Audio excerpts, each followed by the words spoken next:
Video समोर येत आहे त्यातला एक आणखी व्हिडिओ समोर आलेला आहे की अशोक खरात हा मंत्रालयात सुद्धा त्याचा वावर होता, असाही व्हिडिओ समोर आलेला आहे। त्याचा वावर कुठे नव्हता, त्याचा वावर सर्वत्र होता। बहुतेक तो पंचमहाभूतापैकी एक असावा अशा पद्धतीने त्याचा वावर होता। अशा जणू काही त्याला सरकारनं राजमान्यता दिली होती, लोकमान्यता होती की आम्हाला माहित नाही, पण त्याला राजमान्यता दिली होती। आणि राजमान्यता देणारे लोक आजही फडणवीस यांच्या मंत्रिमंडळामध्ये आहेत। फडणवीसांनी त्याच्यावर बोलावं। रावसाहेब, मंगल प्रभात लोढा यांनी जैन समुदायासाठी विशेष सोय केली आहे, सिलेंडरसाठी पत्र द्या असं त्यांनी पत्र जैन समुदायांना द्यायला सुरुवात केली आहे। ठीक आहे, एक लक्षात घ्या, प्रत्येक गोष्टीवरती उत्तर दिलं पाहिजे असं नाही। खरं म्हणजे राज्याच्या मुख्यमंत्र्यांनी जर जैन समुदायाच्या मंदिरांसाठी राज्याचे एक मंत्री विशेष व्यवस्था करत असतील तर त्याच्यावरती टीका करावं आणि त्याला विरोध करावा असं माझं मत नाही, किंवा आमचं पक्षाचं मत नाही। सर्व मंदिरांना, सर्व धर्मस्थळांना जर अशा प्रकारे व्यवस्था करायची असेल तर राज्याच्या मुख्यमंत्र्यांनी त्या संदर्भात विरोधी पक्षांशी सुद्धा चर्चा केली पाहिजे। नरेंद्र मोदींनी जी चूक केली करतायत, टीम इंडिया आणि टीम इंडियामध्ये कोणच नाही, तसं टीम महाराष्ट्र तयार करून त्या टीम महाराष्ट्रामध्ये राज्यातल्या प्रमुख विरोधी पक्ष नेत्यांना घेऊन तुम्ही ही सगळी जी व्यवस्था आहे ती मार्गी लावली पाहिजे। कारण राज्यावर सुद्धा संकट आहे आणि त्यासाठी आधी देवेंद्र फडणवीस यांनी विरोधी पक्ष नेत्याची नियुक्ती केली पाहिजे।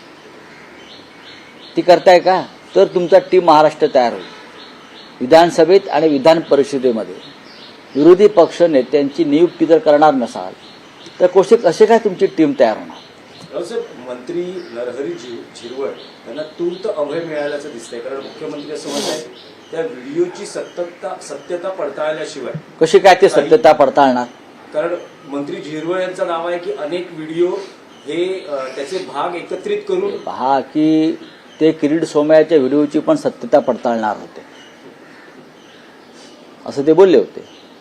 ती सत्यता पडताळायला पाहिजे। अशा प्रकारचे व्हिडिओ आले की त्यांची सत्यता पडताळायला पाहिजे, पण ती सत्यता कधीच पडताळली जात नाही। हे एक प्रश्न विचारला जातो, उत्तर दिलं जातं। तुम्ही सत्यता पडताळणार म्हणजे काय?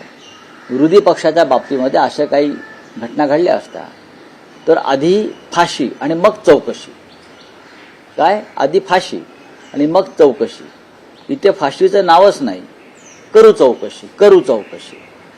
रावसाहेब, मध्य रेल्वेच्या भरती प्रक्रियेमध्ये मराठीला डावललं गेलेलं आहे, फक्त हिंदी आणि इंग्रजी यांनाच तिथे मान्यता देण्यात आलेली आहे। या विषयावरती मी माननीय उद्धव ठाकरे साहेबांशी आज चर्चा करीन आणि त्या संदर्भात पक्षाची भूमिका काय आहे ती आपल्यापर्यंत येईल। बोला।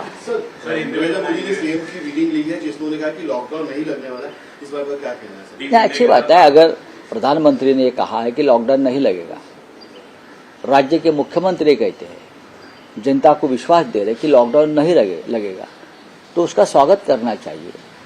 प्रधानमंत्री ने टीम इंडिया की बात की है, लेकिन आपके टीम इंडिया में कौन है ये भी बता दीजिए। क्या टीम इंडिया में 111 तक सिर्फ अमित शाह और मोदी है? बता दीजिए। महाराष्ट्र में अगर आप टीम महाराष्ट्र बनाना चाहते हो हमारे मुख्यमंत्री महोदय, तो सबसे पहले विधानसभा और विधान परिषद में लीडर ऑफ अपोजिशन की नियुक्ति करो, तब आपकी टीम महाराष्ट्र हो जाएगी। और जो संकट है महाराष्ट्र में, देश में, उसे सामना करने के लिए सबसे पहले आपको विश्वास में लेना होगा अपोजिशन को, वो ले लीजिए। सर, ईरान की मिसाइल पे लिखा है थैंक यू इंडिया, ऐसा लिखा हुआ है, 500 करोड़ की मदद की है उन लोगों ने। इस देखते आप? ये 500 करोड़ की मदद देश की जनता ने की है, सरकार ने नहीं की है। आपको मालूम है ना, ये कश्मीर की जनता ने जब वहाँ के स्कूल पर हमला हो गया और 200 लड़कियों का मृत्यु हो गई, दर्दनाक, खौफनाक, तब ये सिंपैथी, ये भावना जाग उठी।